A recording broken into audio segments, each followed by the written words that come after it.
de mesa. Vamos a caminar hacia nuestro video wall porque ya está con nosotros Juan Antonio Carrasco, investigador de DCDEUS, a quien saludamos. ¿Qué tal? ¿Cómo está? Hola, ¿qué tal? Muy buenas noches. Queremos abordar lo que ha sido parte y lo que hemos conversado en este último tiempo de las proyecciones en la región del Biobío, específicamente lo que es el plan Más Movilidad. Se busca que se incluya también en el plan de fortalecimiento económico estas 32 medidas para la región del Biobío, por lo que genera empleo, genera obviamente también mejora en la calidad de vida, y eso se busca en seguir con la inversión pública acá en la región del Biobío. Pero hay hartos cambios que se están viendo, hay hartos avances también que están ocurriendo y queremos saber cómo se podría también proyectar lo que ocurre dentro de Gran Concepción y específicamente un tema bien complejo que es la movilidad.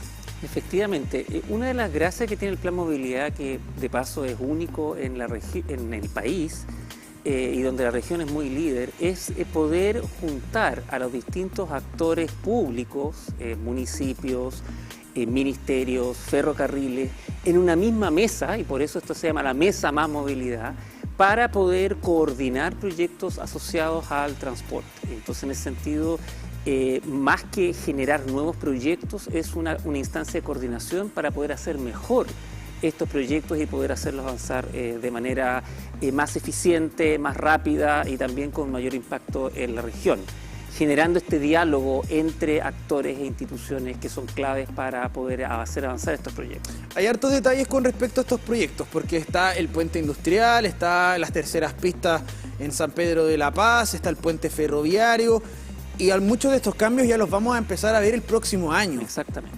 ¿Cómo también se prepara para eso? Mira, están los proyectos de infraestructura. Antes yo creo que es importante destacar que también está todo el avance que se ha realizado en términos de regulación del transporte público, los buses que estamos viendo ahí en la pantalla. También es parte de esta coordinación el trabajo que ha realizado el Ministerio de Transporte en el perímetro de exclusión del área metropolitana de Concepción, que permite, por ejemplo, tener una operación más regulada de los servicios de buses. Por ejemplo, tenemos ahora estadísticas respecto a las líneas de buses que cumplen más y que cumplen menos las frecuencias comprometidas. Hay una mejor fiscalización en ese ámbito más operacional. Y que es una mejora, por supuesto que no suficiente, y todos estamos conscientes de eso, pero que va en la dirección del sistema de transporte público que requerimos en la región. Y por otra parte, la infraestructura, donde efectivamente ahí están obras importantes, por supuesto las más visibles, el puente ferroviario, el puente industrial, la finalización de las terceras pistas, ¿cierto? Pero también en miradas de más largo plazo, ¿cierto? Están las nuevas concesiones asociadas al acceso norte y el acceso sur de Concepción, ¿cierto? La ruta Litata, perdón, no al sur, pero sí la ruta Litata, y también todo el trabajo de los corredores exclusivos de transporte público, el Talcahuano, Concepción, por ejemplo, pero también las mejoras que estamos viendo en el caso de Collao, por ejemplo. Entonces, tiene que ver con el mejoramiento de la operación de transporte público de buses, con la infraestructura mayor asociada a ferrocarriles y a los puentes y a las carreteras, y a esta mirada integral de poder ponerse al día, yo diría, en el rezago que tenemos como región respecto al sistema de transporte. Bueno, esto lo hemos conversado bastante, pero yo quiero llevarlo a otro tema también que ha sido parte de este último tiempo, porque claro, estos proyectos viales traen cambios. Sí. Por ejemplo, lo que va a ocurrir también acá en Concepción, específicamente en lo que ha sido el cambio de veredas en diversos sectores. Bueno, es un rectángulo ahí gigante, Rodríguez, Carrera, Paicaví y Prat. En todo ese sector se va a dar un cambio. Nosotros hemos estado hablando harto, porque cómo pensamos las ciudades, cómo creamos las ciudades, y ahí cómo también se convive en armonía con los ecosistemas o con los diferentes tipos de especies que habitan en cada lugar, siendo uno de ellos, por ejemplo, los árboles. Estamos viendo que ya se generan diversos problemas producto de que los árboles que estaban antes llegan hasta la altura del cableado eléctrico, que generan problemas en diversos lugares porque no se tenía o no había conocimiento de lo que significaba también la proyección de la ciudad hacia adelante.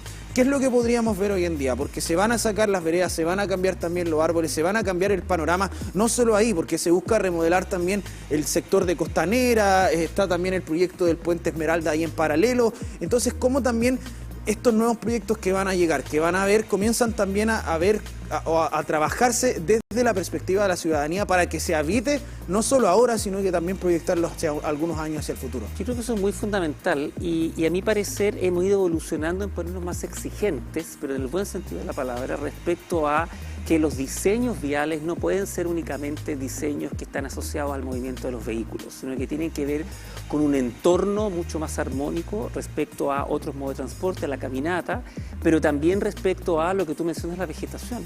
De hecho, uno de los problemas más importantes que uno visualiza, por ejemplo, en términos de la disponibilidad de la caminata, tiene que ver con la temperatura, ¿cierto? En las ciudades la temperatura es bastante grados mayor, producto del asfalto, ¿cierto? Y de la reflexión del sol. Y eso genera una menor disponibilidad de la caminata. Entonces, también tiene que ver con el ecosistema, con los árboles, pero también tiene que ver con la propia vivibilidad de las personas que caminan en estos entornos. Entonces, yo creo que ahí lo clave es cómo vamos aumentando y mejorando las exigencias de nuestro diseño. Yo creo que se pueden generar diseños que sean más armónicos con la caminata, con la calidad del entorno, pero también respecto a poder preservar la vegetación.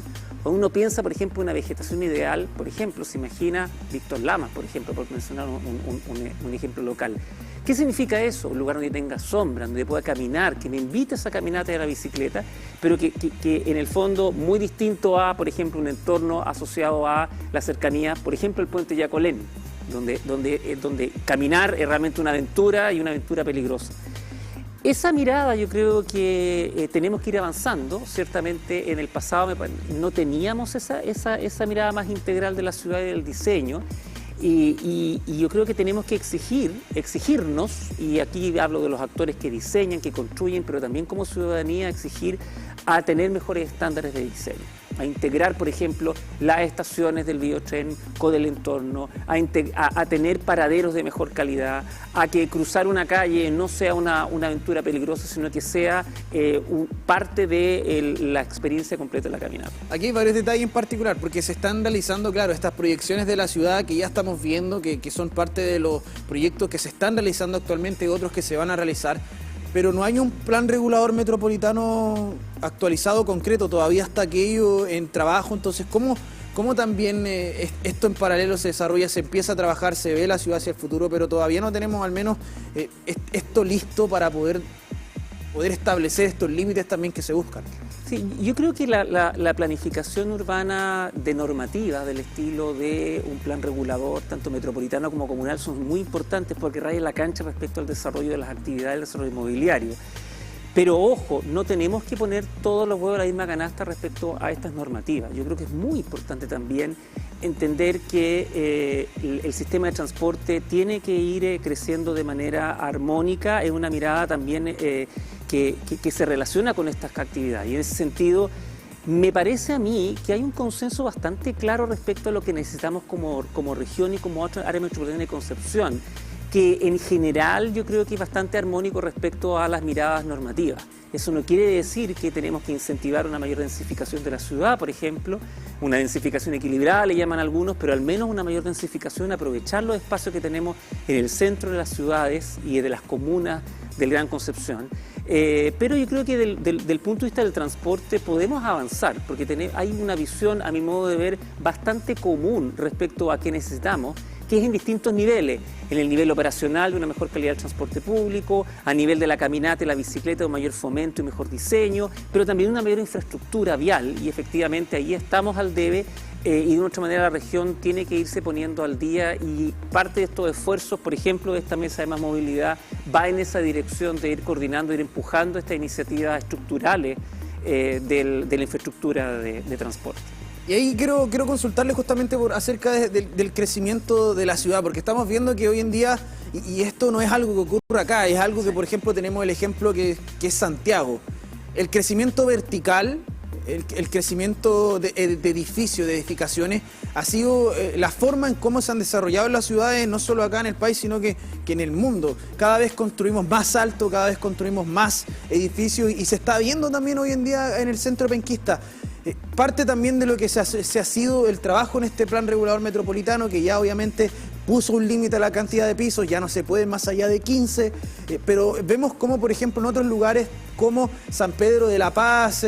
También están ocurriendo estos proyectos donde están llegando viviendas, por ejemplo, en un lugar muy complicado como es ahí en pleno cruce Boca Sur. Sabemos un tema histórico, me imagino ya ahí la gente se estará preparando para lo que va a ser cuando ese edificio que está ahí comience a ser habitado, porque si ya es un problema ahora, quizás complica aún más la situación. Entonces, ¿cómo también lo que significa la proyección, lo que significa los planes hacia el futuro, están considerando el crecimiento que está teniendo, en particular el Gran Concepción? Yo creo que es súper importante considerar una mirada más integral. Por una parte, el que necesitamos densificar la ciudad, desde el punto de vista de la sustentabilidad y de la huella ecológica de las ciudades, tenemos que ocupar de manera más eficiente el territorio, y eso significa el también construir en altura. Y ahí los límites que pone los planes reguladores, yo creo que es un equilibrio adecuado en términos de densificar, sobre todo en corredores que están cerca del transporte público, por ejemplo, o que tienen alta afluencia, con un máximo de altura, porque aquí hay un tema también,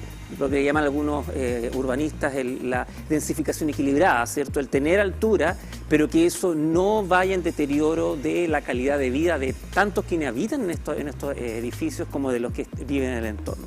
Eso por una parte. Ahora, ciertamente también eso significa el ir mirando otras comunas, San Pedro de la Paz, por ejemplo, Coronel, también Hualqui, por ejemplo, y otras comunas del entorno, de los alrededores del Gran Concepción, en donde también debemos tener esta mirada de densificación equilibrada, en donde no solamente tenemos que entender que es la habitación, sino que también son los servicios que se proveen.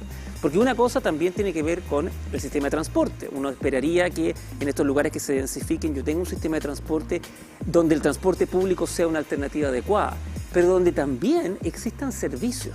Por ahí algunos urbanistas hablan de la ciudad de 15 minutos, que debiera ser también nuestra mirada, ¿no? Al poder llegar a 15 minutos en todas nuestras actividades, pero al menos que gran parte de nuestras actividades las podamos realizar en la cercanía de nuestra vivienda, quizás no el trabajo, no el estudio, pero sí las compras, los trámites y una serie de actividades de la vida cotidiana.